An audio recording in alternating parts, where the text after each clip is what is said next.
So hey my lovely audience and future inspectors, welcome back to my channel Crack SSC Like Pro. सो आशा करते हैं कि आप सभी बहुत ही अच्छे हैं और आपका पढ़ाई बहुत ही दमदार बहुत ही अच्छी चल रही है। तो कल ही मैंने एक वीडियो डाली थी गणेश चतुर्थी के दिन की लास्ट हमारे हाथों में जो 15 डेज़ है उसमें हमें क्या क्या करना चाहिए या नहीं करना चाहिए। और कल मैंने फुल इंग्लिश वर्जन में वीडियो डाली थी, तो वहाँ पर भी कुछ डाउट मेरे फेलो जो एस्पिरेंट्स हैं उन्होंने मुझसे पूछा कि मैम अगर थोड़ा डिटेल्ड सब्जेक्ट वाइज या सेक्शन वाइज अगर हमें थोड़ा टिप्स या स्ट्रैटेजी मिलता तो बहुत ही अच्छा होता। तो वो उसके ऊपर भी वीडियो आने वाली है, तो थोड़ा सब्र रखिए। जल्द ही मैं सेक्शन वाइज भी वीडियो में डालूँगी। तो कल की जो टॉपिक थी उसमें भी थोड़ा और डिटेल और कुछ स्पेशल टिप्स मैं आज शेयर करने वाली हूँ। तो बहुत ही अच्छी रिस्पांस आई थी कल की जो वीडियो मैंने डाली थी, तो ऐसा ही मुझे सपोर्ट करते रहना। और अगर कुछ अपडेट्स या टिप्स आप लोगों को चाहिए और कुछ टॉपिक में अगर वीडियो चाहिए आप लोगों को, तो प्लीज़ कमेंट कर दीजिए। और अगर मेरे चैनल का कंटेंट आपको अच्छा लगे तो please subscribe to my channel and hit the bell button for the future updates, and also share this video to your friends and please recommend this channel. Okay, तो चलो वीडियो स्टार्ट करते हैं।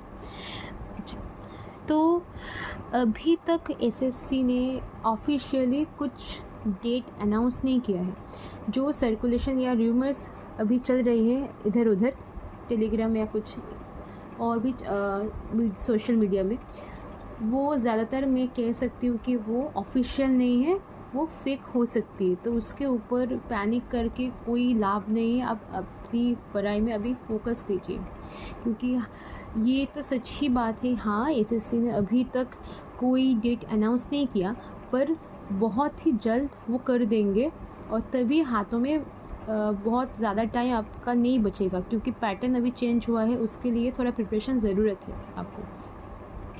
तो अगर हम देखें कि पिछले जो नोटिस एसएससी ने पब्लिश किया था कि करीब first week of September conduct हो सकती है एग्ज़ाम, पर अभी तक वैसा कोई मतलब डेट या नोटिस वगैरह अभी तक नहीं आया। तो शायद जो अभी सुना जाता है कि 8 या 10 तारीख से, मतलब 10 सितंबर से शायद एसएससी अपना एग्ज़ाम कंडक्ट कर सकते हैं एसीजीएल के लिए।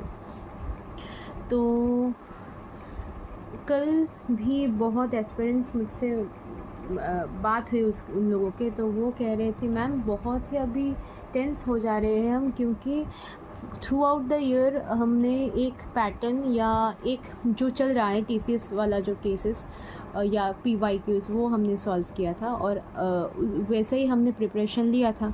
पीवाईक्यूज़ या वैसा मॉक ही दे चुके हैं हम। तो पर अचानक से जो ये पैटर्न चेंज हो गया, टीसीएस की जगह एडीक्यूटी आ गया और पूरा माहौल बिगड़ गया है अभी। तो अभी क्या करें? तो देखिए, मैं ये कह सकती हूँ कि मैंने बहुत सारे एसएससी का एग्ज़ाम में ऑलरेडी क्रैक कर चुकी हूँ कि with good rank, like SSC GD हो गया, सीएचएसएल हो गया, सीजीएल में भी मैंने किया था। पर मुझे थोड़ा और अच्छे पोस्ट के लिए इसलिए मैं अभी भी प्रिपरेशन कर रही हूँ, पर मैंने क्रैक कर लिया विद गुड रैंक। मतलब वो अच्छी रैंक थी, पर मुझे थोड़ा और अच्छा रैंक चाहिए था, तो मैंने फिर से बैठने का सोचा। दूसरी बात ये है कि एसएससी के अलावा भी मेरा स्टेट का भी, मतलब स्टेट गवर्नमेंट का भी बहुत एग्ज़ाम में क्रैक कर चुकी हूँ। और तो उसी हिसाब से अगर कुछ टिप्स या अगर मुझसे पूछे कि क्या करना चाहिए, देखिए एडुकेटी अभी जो आया है इसमें हम सभी सेम सिचुएशन में फंस गए हैं। We are all in the same boat, like we are all in the same situation. So अभी अगर देखा जाए तो सभी हम एडुकेटी के रिस्पेक्ट से बिगिनर ही है। तो उस हिसाब से अगर हम कहें कि क्या करें, तो देखिए अभी पैटर्न हाँ ज़रूर चेंज हुआ है, मतलब पर सिलेबस पूरा तरीक़े से चेंज नहीं हुआ है, ये मैं बता सकती हूँ। अभी तब कहोगी कि मैम ये आप कैसे कह सकते हो, क्योंकि बहुत सारे न्यू टॉपिक से भी क्वेश्चंस आ रहे हैं, तो हाँ आ तो रहे हैं, क्योंकि देखिए हर एक जो सिस्टम है या हर एक जो एग्ज़ाम कंडक्ट करने का वो जो तरीका होता है हर किसी का और हर एक कंपनी का वो डिफरेंट होता है। कोई कंपनी प्रेफर करती है कि इस सेक्शन से मुझे ज़्यादा क्वेश्चन अच्छा लगता है, तो मुझे लग रहा है कि ये थोड़ा ज़्यादा इम्पॉर्टेंट है, तो यहाँ से ज़्यादा पूछना चाहिए, तो वो ज़्यादा वहाँ से पूछते हैं। और किसी जगह में अगर वो लगते कि नहीं ये थोड़ा कम पूछा जाए तो अच्छा होगा, तो वो वैसे पूछते। पर ऐसी बात नहीं कि पूरा पैटर्न पूरा मतलब 100% पूरा पैटर्न चेंज हो गया, ये कोई बात नहीं है। तो अभी देखिए एडिक्विटी के रेस्पेक्ट से हम सभी बिगिनर्स ही है, उस पैटर्न को समझने में क्या क्या आ रहा है, किस तरफ से है, कितना किस टॉपिक को टाइम देना चाहिए, या किस टॉपिक अभी वो इंट्रोड्यूस करना चाहते हैं, ये अभी फुल्ली हमें नहीं पता है, तो किसी को ही नहीं पता। जो जितना टीचर ये दावा करेंगे कि हाँ ये सभी आएगा, नहीं ये नहीं कर सकते, क्योंकि हम सोच रहे थे कि एडिक्विटी पूरा TCS की जो सिलेबस है उसमें ही क्वेश्चन करेंगे, पर नहीं, वो थोड़ा ज़्यादा और भी टॉपिक से क्वेश्चन कर रहे हैं। तो ये श्योर है कि दूसरा मतलब नई कोई टॉपिक से भी और भी आ सकता है CGL में, या जो फ्यूचर जो एग्ज़ाम्स वो कंडक्ट करेंगे एडिक्विटी के मतलब वाया एडिक्विटी वो करेंगे, तो वहाँ पर आ सकता है। तो हम अभी क्या करें, इस टॉपिक में आज हम बात करेंगे। ओके, तो हार्डली हमारे हाथों में 14 to 15 डेज़ हैं। तो मेरे हिसाब से अगर आप एज क्या कहते, मैं ऑलरेडी जो क्रैक कर चुकी हूँ उसी एक्सपीरियंस से अगर आपको कहूँगी कि जो सिलेबस आपको मिला है, पहले आप सिलेबस अच्छे से जानिए, क्योंकि सिलेबस अगर अच्छे से नहीं जानोगे तो आपका एग्ज़ाम में क्या कहते हैं वो एक परफॉर्मेंस करना थोड़ा मुश्किल हो जाएगा। आप मॉक भी अच्छे से नहीं लगा पाओगे, आप क्वेश्चन को समझने में डिफ़िकल्टीज आ जाएगा। तो आप इसलिए कंप्लीट करिए अपनी सिलेबस को। सिलेबस ऐसे वैसे जगह से डाउनलोड मत कीजिए, ऑफिशियल वेबसाइट जो होता है SSC का वहाँ से ही डाउनलोड कीजिए।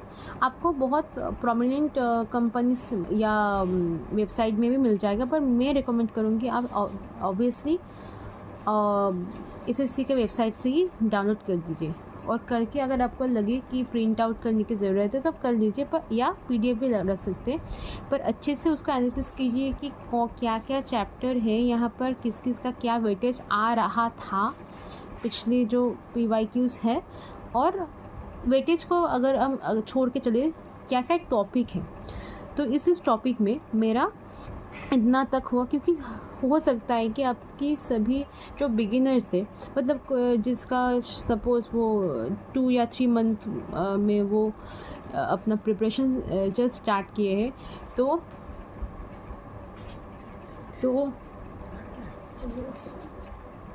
वो शायद थोड़ा भटक रहे हैं। हाँ, भटक तो सभी रहे हैं, तो उसका हो सकता है कि कुछ टॉपिक्स या कुछ वगैरह बाकी रह जाए।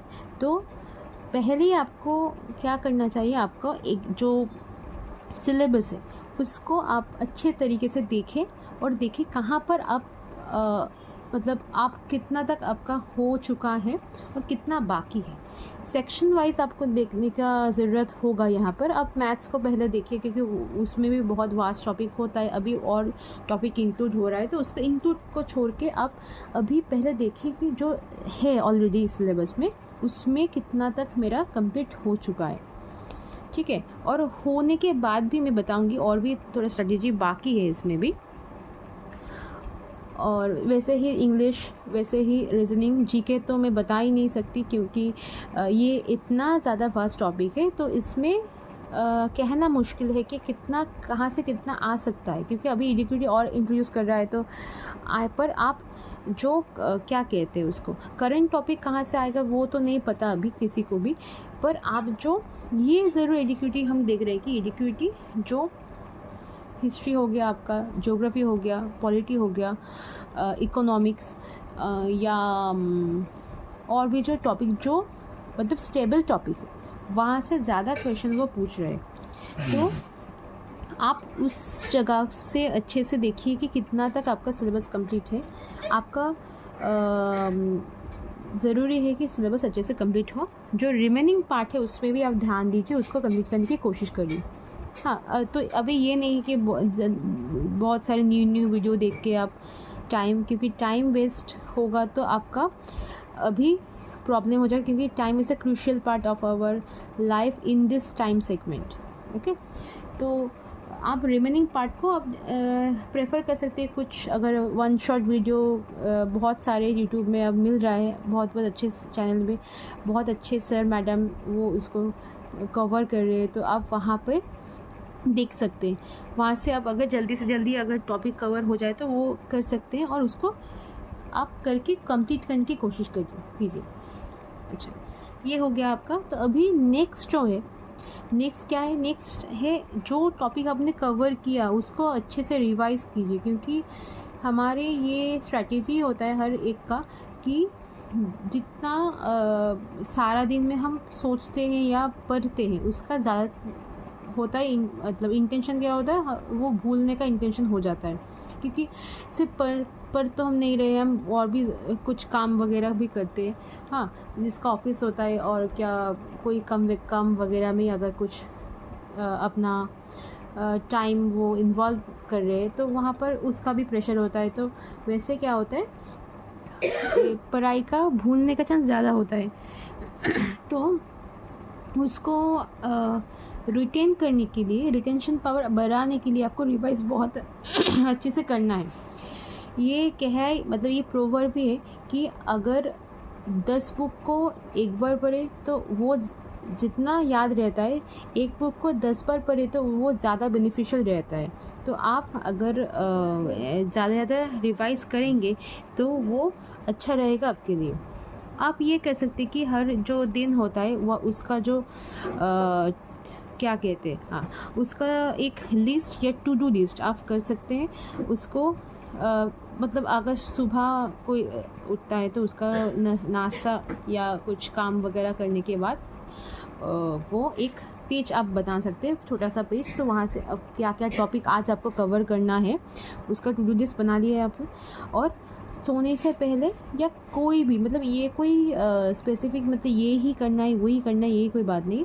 मैं जो करती हूँ मैं आपको वो बता रही हूँ आपको, मतलब हाँ, हर दिन मैं ये शायद नहीं फॉलो कर सकती, पर मैं कोशिश करती हूँ कि जिस भी टाइम मुझे ब्रेक मिले, मतलब नया जो पढ़ाई हो गया है वो और मतलब मुझसे नहीं हो रहा है आज शायद, तो तभी मैं क्या करती हूँ, तो जो पिछले दिन का जो पढ़ाई है या सुबह से जो मैंने पढ़ा एक बार वो रिवाइज में कर लेती हूँ कि तो क्या होता है, कितना मुझे याद है वो मुझे दिख जाता है, और कितना मुझे मतलब भूल गई हूँ या और रिवीजन की ज़रूरत है, अटक रहा है, तो उसको फिर से रिवीजन से मैं उसको अच्छे से याद कर लेती हूँ। ठीक है, तो आप चाहे टू डू लिस्ट बना के करें या आप खुद से भी कर सकते हैं। मतलब आज मैंने हिस्ट्री पढ़ा, हिस्ट्री का मेडिवल हो गया, ज्योग्राफी का मैंने इंडिया का हो सकता है क्या, वेदर क्या, या रिवर पढ़ा, तो वहाँ से आप ऐसे टॉपिक लेके कर सकते हैं। ये हो गया आपका डेली बेसिस का रिवीजन। और जो आप वीकली कर रहे हैं, वीकली जो कर रहे हैं, तो सारा वीक का जो इम्पोर्टेंट टॉपिक है जो आप शायद भूल रहे हैं, थोड़ा तकलीफ़ हो रहा है याद करने की, वो आगे पढ़िए, उसको ज़्यादा टाइम दीजिए रिवीजन के लिए, और ऐसे आप करते जाइए। हाँ, अभी तो मतलब पूरा ईयर तो नहीं अब बचाए, तो ये आप थोड़ा कर सकते हैं 14 डेज़ में, इस लास्ट 14 डेज़ में। हाँ, अगर हम चले तो 10 सितंबर को, तो 14 डेज़ शायद हमारे हाथ में है अभी। तो अगर बढ़ेगा तो अच्छा, ये बेनिफिशियल होगा हमारे सबके लिए। पर अगर मिनिमम अगर ये लेकर चले तो ऐसे आप कर सकते हैं। अच्छा, ये हो गया। अभी देखिए, आपको अपना स्ट्रेंथ और वीकनेस अच्छे से जानना है कि क्या आपका स्ट्रेंथ है, क्या आपका वीकनेस है। ये जानना बहुत ज़रूरी है। जो रैंकर्स और टॉपर्स होते हैं वो ऐसे ही अपना स्ट्रैटेजी मेंटेन करते हैं। ठीक है, तो शायद हो सकता है कि ये मैंडेटरी नहीं है, ये हो सकता है कि जो नॉन साइंस बैकग्राउंड से जो है, शायद आपका ग्रेजुएशन नॉन साइंस बैकग्राउंड या 10-12 का, 10th तो सबका ही सेम ही होता है, 11-12 का नॉन साइंस बैकग्राउंड है, तो वहाँ पर ज़्यादा लोग का क्या होता है, मैथ्स में वीकनेस आता है। ठीक है, मैथ्स में बहुत सारा वीकनेस आता है, तो वो जो वीकनेस आपका है तो उसको ज़्यादा से ज़्यादा टाइम दीजिए, क्योंकि ज़्यादातर लोग ये कहते हैं कि मैम मुझे मैथ्स अच्छा नहीं लगता, मैं मैथ्स में बहुत कच्ची हूँ, ये ऐसा, या मैथ्स वीक है। पर ऐसा मुझे लगता है कि ऐसा कोई बात नहीं है। ठीक है, तो मैं साइड बाय साइड मतलब रिसर्च भी करती हूँ। मेरा केमिस्ट्री बैकग्राउंड है और उसके साथ मैं ट्यूशन भी पढ़ाती हूँ क्लास 1 to 12 पे। तो मैं अपने स्टूडेंट को यही बताती हूँ कि देखो, किसी भी चीज़ पे, किसी सब्जेक्ट का किसी का भी वीकनेस नहीं होता। अगर कोई चीज़, हाँ, तुम्हें समझ में भी थोड़ी तकलीफ होता है, शायद पढ़ने में अच्छा नहीं लगता, बोरिंग लगता है, तो तुम क्या करते हो, उसको तुम छोड़ के पढ़ते हो कि ठीक है आज नहीं हो रहा, कल ना, तो परसों, ये तुम छोड़ के पढ़ रहे हो। तो इससे क्या होता है, तुम्हारा जो फियर अंदर काम कर रहा है उससे तुम्हें क्या हो रहा है, इंटरेस्ट घटता है यहाँ से, तो तुम पढ़ना छोड़ते हो, पढ़ना कम कर रहे हो। तो इसी वजह से क्या हो गया, तुम्हारा इंटरेस्ट कम हो जाएगा और तुम पढ़ाई तो मतलब वो टॉपिक तो तुम्हें लग रहा है ये बहुत ही घटिया टॉपिक है, मुझे नहीं पढ़ना है, और वैसे ही वो धीरे धीरे वीकनेस में मतलब कन्वर्ट हो जाता है। तो इसको अगर तुम, मेरे हिसाब से जो तुम्हें समझ नहीं आ रहा है उसको ज़्यादा टाइम दो। एक दिन करते करते, प्रैक्टिस करते करते वो हो जाएगा। ठीक है, जो बन रहा है तो बनने दो, अगर नहीं बन रहा है तो उसको थोड़ा टाइम दो, अगर नहीं भी हो रहा है तो जितना हो सके वो कर लो। और स्ट्रेंथ जो तुम्हारा है, किसी का इंग्लिश होता है, किसी का मैथ्स हो सकता है, किसी का रीजनिंग हो सकता है, हाँ, किसी का जीके भी हो सकता है, कोई मतलब ना होने की कोई चांस नहीं है, हो भी सकता है। तो उसको जो स्ट्रेंथ तुम्हारा है, या जो कुछ टॉपिक ये भी हो सकता है कि किसी का कुछ क्या कहते हैं वो, चैप्टर वाइज भी स्ट्रेंथ होता है कि मुझे ये चैप्टर अच्छा लगता है इस सेक्शन से। तो जो भी तुम्हारा स्ट्रेंथ है उसको देखो, डिटरमाइन करो, और उससे तुम्हें स्ट्रेंथ को और पॉलिश करना है, अच्छे से उसको और अच्छे से पढ़ो, ताकि वो बहुत अच्छे से बन जाए, वहाँ पर कोई प्रॉब्लम ना आए, और वीकनेस को स्ट्रेंथ में कन्वर्ट करना सीखो। ये इससे सबसे अच्छा क्या होता है, ये सबसे अच्छा होता है कि अगर आप PYQ से अटेम्प्ट करें, तो PYQ के इससे आपका क्या होता है, वेटेज भी कवर होता है, कहाँ से किस जगह से ज़्यादा क्वेश्चन पूछा है, किस जगह से कम पूछा है, तो और PYQs भी आपका सॉल्व हो जाए, तो आप एनालिसिस कर सकोगे कहाँ पर आपका अटक रहा है और कहाँ से आप अच्छे से कर ले रहे हो। ठीक है, तो ये हो गया। अब दूसरा जो मतलब इसके बाद जो आता है वो मॉक टेस्ट होता है। अच्छे से अच्छे मॉक टेस्ट लगाओ, और जितना चाहो लगा सकते हो। ठीक है, ये कोई बात नहीं कि भाई ओल्ड मॉक अब कोई काम का नहीं है, न्यू मॉक मतलब एडुकेटिव बेस्ड ही मॉक हमें अब सभी दौड़ रहे, एडुकेटिव बेस्ड नहीं, ये ऐसा कोई बात नहीं। ठीक है, आप एडुकेटिव बेस्ड न्यू मॉक भी लगाओ और ओल्ड मॉक भी लगाओ। हाँ, ये ग्रेजुअल अभी आएगा ही क्या कि एडिक्विटी वाला जो मॉक आएगा उसमें मार्क्स कम आएगा, आने दो, कोई बात नहीं, क्योंकि नया टॉपिक है, नया इंटरफेरेंस है, उसमें हम पैनिक भी कर रहे हैं। हाँ, अप्रोच भी हो सकता है डिफरेंट होता है, तो आने दो, पर तुम देते जाओ। और क्या होता है, और तुम्हें ओल्ड मॉक में भी एनालिसिस करना चाहिए कि जो, क्योंकि वो सिलेबस के अंदर ही है, तो तुम अगर उसमें भी एनालिसिस करोगे तो तुम देखोगे कि अच्छा अगर ओल्ड सिलेबस में भी आए ये सब, तो मैं कर पा रही हूँ कि नहीं कर पा रही हूँ, वहाँ पर कितना आ रहा है, अभी यहाँ पर कितना है। क्योंकि देखो एडुकेटिव में जब बेस वाला जो मॉक है वहाँ पर ग्रेजुअली न्यू क्वेश्चन डेफिनेटली वो आएंगे, और ओल्ड भी आएंगे, ओल्ड ज़्यादा ही आएंगे, न्यू थोड़ा वो ऐड करेंगे, बट ओल्ड ज़्यादा, ये तो श्योर है कि ओल्ड ही ज़्यादा आएंगे। तो तुम्हें देखना है कि ओल्ड मॉक में जो तुम स्कोर कर रहे हो, एडिक्विटी बेस में जाके न्यू मॉक में अगर न्यू टॉपिक को छोड़कर तुम्हारा क्या सेम नंबर आ रहा है या नहीं, या कम रहा है, उस पर भी ध्यान देना बहुत ज़रूरी है। क्योंकि हमारा जो मॉक या एग्ज़ाम है होल वाला है, ये कुछ एक सेक्शन दूसरे सेक्शन में नहीं होगा, कुछ नहीं होगा ऐसा। तो इसलिए हर सेक्शन में ध्यान दो। ऐसे एनालिसिस इसलिए मैं कह रही हूँ कि एनालिसिस अपना मॉक को एनालिसिस करना बहुत ज़्यादा मैंडेटरी है। इससे तुम्हारा स्ट्रेंथ या वीकनेस अच्छे से आ जाएगा सामने। जैसे देखो, मैं साइंस बैकग्राउंड से हूँ, मेरा केमिस्ट्री है, मैं केमिस्ट्री में रिसर्च करती हूँ। हाँ, MSc कंप्लीट होकर मैं अभी PhD कर रही हूँ। ठीक है, सॉरी थोड़ा कैमरा हिल गया था। अच्छा, तो मेरा साइंस बैकग्राउंड अच्छा है, तो साइंस में GK में जो साइंस वो अच्छे से बन जाता है। प्लस मेरा इंग्लिश में भी स्ट्रेंथ है, छोटे मतलब एकदम सिंस माई चाइल्डहुड में अच्छे से इंग्लिश आ जाता है, मेरा कोई प्रॉब्लम नहीं होता है। तो इसलिए मैं शायद कम टाइम में इंग्लिश में कर लेती हूँ पूरा कंप्लीट। रीजनिंग भी कुछ जगह में तो मेरा प्रॉब्लम होता था, तो उसमें मैंने काम किया तो वो भी हो गया। मैथ्स भी मेरा स्ट्रेंथ ही समझिए। ठीक है, पर GK में थोड़ा प्रॉब्लम होता है, क्योंकि देखिए नॉन साइंस बैकग्राउंड में क्या होता है, साइंस हम पढ़ लेते हैं।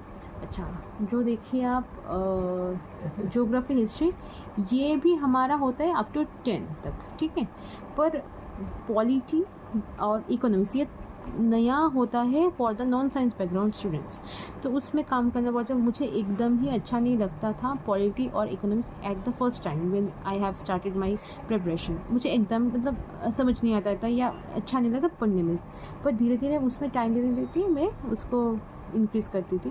तो ऐसा ही आप अपनी स्ट्रेंथ, अपना वीकनेस, कहाँ आपको अच्छा लगता है, कहाँ आप स्कोर ज़्यादा कर सकते हैं, ये आप देखिए, तो इसके ऊपर काम कीजिए, हो जाएगा, कोई प्रॉब्लम नहीं है, हो जाएगा। ठीक है, अच्छा, आप वन शॉट देकर भी अपना जो मतलब गैप हो रहा है उसको आप कवर कर सकते हैं। अच्छा, और क्या, और आप ज़्यादा से ज़्यादा टाइम जो वीकनेस आपका है उसको टाइम दीजिए। मैंने पहले भी कहा, अब पिछले वीडियो में भी कहा सेम थिंग, कि जो टॉपिक है उस टॉपिक से आप क्वेश्चन को सिर्फ मत रटिए, आप टॉपिक वाइज पढ़िए, सेक्शन वाइज, टॉपिक वाइज।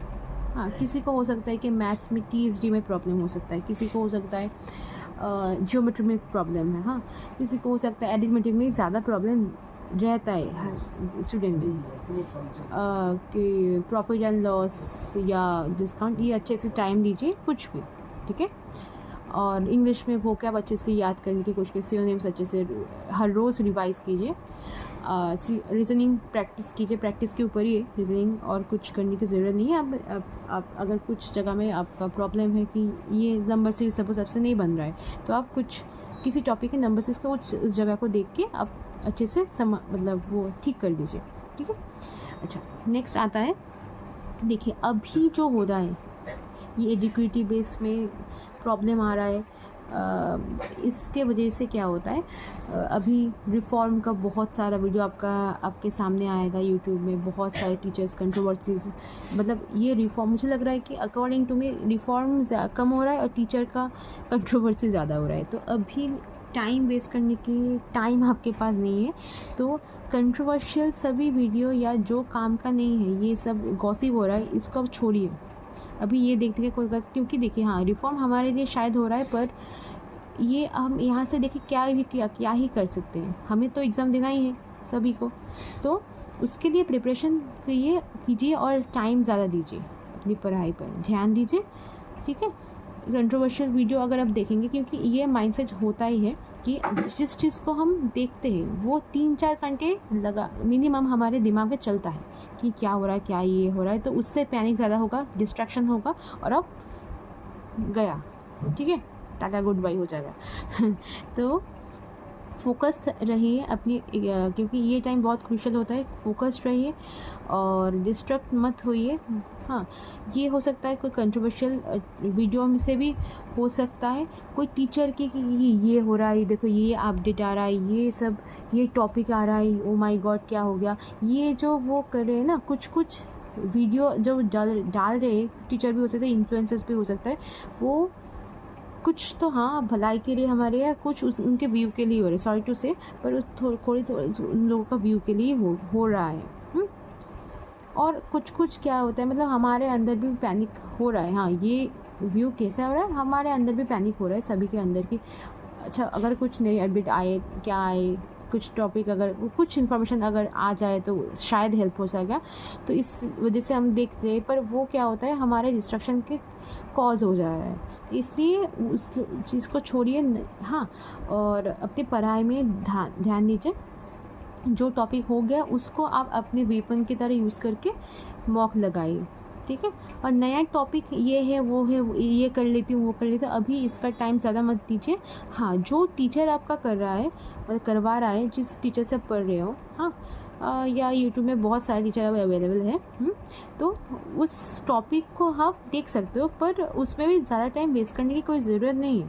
आप नया टॉपिक देखिए, ये तो पहली बार नहीं, मतलब पिछले मतलब जब TCS के आगे मतलब 5 इयर्स के पहले जब TCS नया नया है, वो भी बहुत सारा टॉपिक इंट्रोड्यूस किया, और बहुत ईयर में क्वेश्चन का पैटर्न भी चेंज हुआ, तो तभी भी ये सेम थिंग हुआ है। तो ये कोई बात नहीं है कि मतलब ये पहली बार हो रहा है, ठीक है। तो कर भी क्या सकते हैं सिर्फ ये बात, तो अभी जो हमारे हाथों में है वही हम कर सकते हैं। तो पढ़ाई में ध्यान दीजिए, और नए टॉपिक कीजिए, पर जो टीचर करे ऐसे वैसे इधर उधर से भटकने की कोई ज़रूरत नहीं। जो टीचर करवा रहे हैं थोड़ा थोड़ा वही मतलब ग्रैब करते करते चाहिए, इससे आपका थोड़ा डेवलपमेंट भी होगा। तो और टाइम मैनेजमेंट करने की थोड़ा कोशिश भी करें। और अभी जो मतलब क्या कहते हैं, अभी जो ज़्यादातर लग रहा है कि प्रैक्टिस करिए, मैथ्स को ज़्यादा टाइम, कैलकुलेशन में ज़्यादा टाइम दीजिए, मिनिमम 1 घंटा हर दिन आप टाइम दीजिए, हाँ। और क्या कहते हैं, और मैथ्स को टाइम दीजिए, हाँ, मैथ्स को टाइम दीजिए अच्छे से, हर दिन मैथ्स अच्छे से जितना हो सके प्रैक्टिस कीजिए, और कैलकुलेशन में भी ध्यान दीजिए अच्छे से। मिनिमम 1 घंटा आप कैलकुलेशन के ऊपर फोकस कीजिए, क्योंकि कैलकुलेशन जितना ज़्यादा आप करेंगे उतना ज़्यादा आपका टाइम बचेगा, आप ज़्यादा क्वेश्चन अटेम्प्ट अच्छे से कर पाओगे, और स्कोर अच्छा आएगा, ठीक है। उम्मीद है आपको ये वीडियो बहुत अच्छा लगा।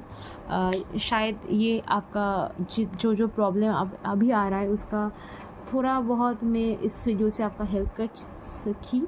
तो अगर ये वीडियो अच्छा लगे तो प्लीज़ शेयर कीजिए आपके दोस्तों से, और जो जिसको इसका नीड है तो प्लीज़ उससे शेयर कीजिए और रिकमेंड कीजिए।